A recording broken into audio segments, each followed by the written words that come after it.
Chérie, j'ai vendu notre ancienne maison pour 25 millions de dollars. L'argent est là. Je l'ai regardé ouvrir le coffre un instant et suis restée stupéfaite. C'est très bien. Que comptes-tu en faire? Il est resté silencieux un moment, puis a dit « Je pensais qu'on pourrait d'abord aider les enfants. Ces dernières années n'ont pas été faciles pour eux. L'argent que nous avons reçu de la maison devrait leur être utile. » Jacques, attends d'abord, lui dis-je. Je vais aller chercher l'aîné, la deuxième fille et le plus jeune. Je suis d'abord allé chez le fils aîné. La porte s'est ouverte. Il leva la tête. J'ai baissé la voix de peur de l'inquiéter. Ton père ne va pas très bien ces temps-ci. Il est essoufflé. J'aimerais que tu nous accompagnes à l'hôpital.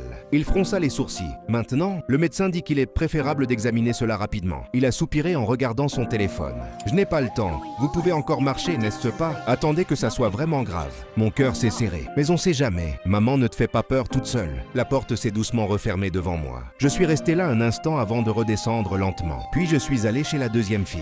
Elle rangeait le cartable de son enfant tout en m'écoutant. Ma fille, ton père a souvent des vertiges. Je ne peux plus m'en occuper seule. Elle a soupiré. Maman, ce n'est pas que je ne veux pas, mais entre le travail et les enfants, je ne peux vraiment pas. Ma gorge s'est nouée. 2 jours? Aide-moi? Seulement 2 jours. Elle s'est arrêtée un instant puis a répondu rapidement. Pourquoi ne pas engager une aide soignante? Je n'ai vraiment pas pu me retenir. Elle a parlé vite, comme pour m'empêcher d'insister. J'ai hoché la tête. D'accord, maman comprend finalement. Je suis allé chez le plus jeune. Je suis resté devant la porte longtemps avant de parler. Ton père va de moins en moins bien. Pourrait-il venir vivre ici quelques jours?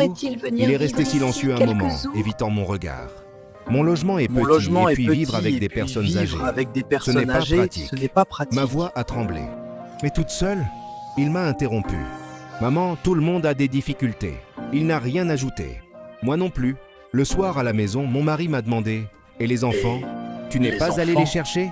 Je me suis assise et je suis restée silencieuse longtemps. Je suis allé chez chacun.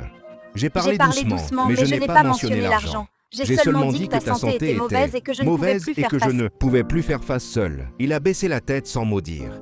J'ai continué. Si dès le début j'avais parlé de partager l'argent de la retraite, je pense que cette pièce serait déjà pleine de monde.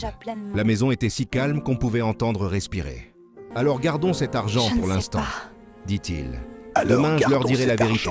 Si vous voulez la suite, abonnez-vous et commentez partie 2, la suite de la vérité. Un père teste l'amour de ses enfants, partie 2. Le lendemain matin, Jacques ouvrit le coffre-fort sous mes yeux, sortit une enveloppe épaisse et composa le numéro du notaire. Organisez une réunion familiale pour cet après-midi. Dites-leur que c'est urgent, une question d'héritage. Il raccrocha, me regarda avec un sourire que je ne lui avais pas vu depuis des années et ajouta « Cette fois, on va parler d'argent dès le début. » À 14 heures précises, la maison bruissait d'une agitation inhabituelle. L'aîné arriva le premier. Costume impeccable, téléphone à la main, l'air déjà impatient. « Qu'est-ce qui se passe, papa ?» Le notaire a parlé d'héritage. « Vous allez bien au moins ?» La deuxième fille débarqua 5 minutes plus tard. Les enfants déposés chez la nounou en urgence. Le visage tendu mais les yeux curieux.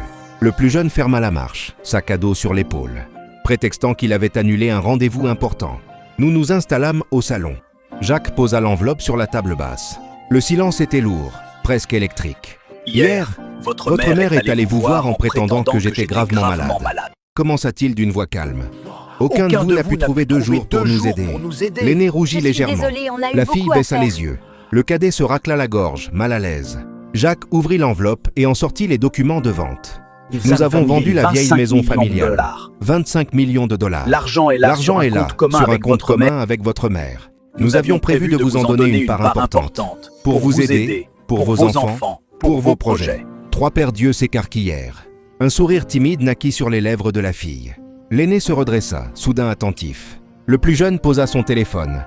Mais après ce qui s'est passé hier, continua Jacques en refermant l'enveloppe. Nous avons changé d'avis. Le silence retomba, plus glacial cette fois. Cet argent servira à autre chose.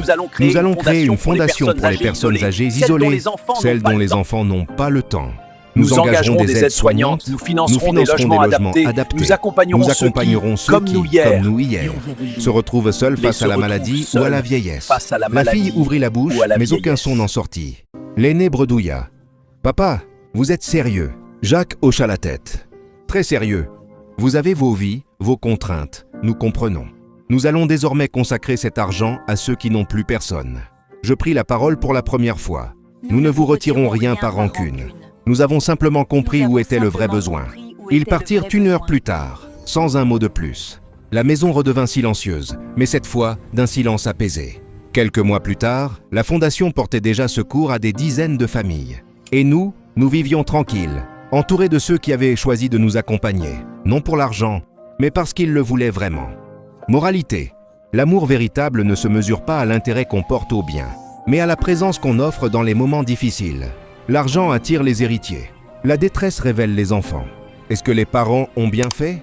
Donnez vos avis en commentaire et abonnez-vous pour ne pas manquer nos prochaines histoires.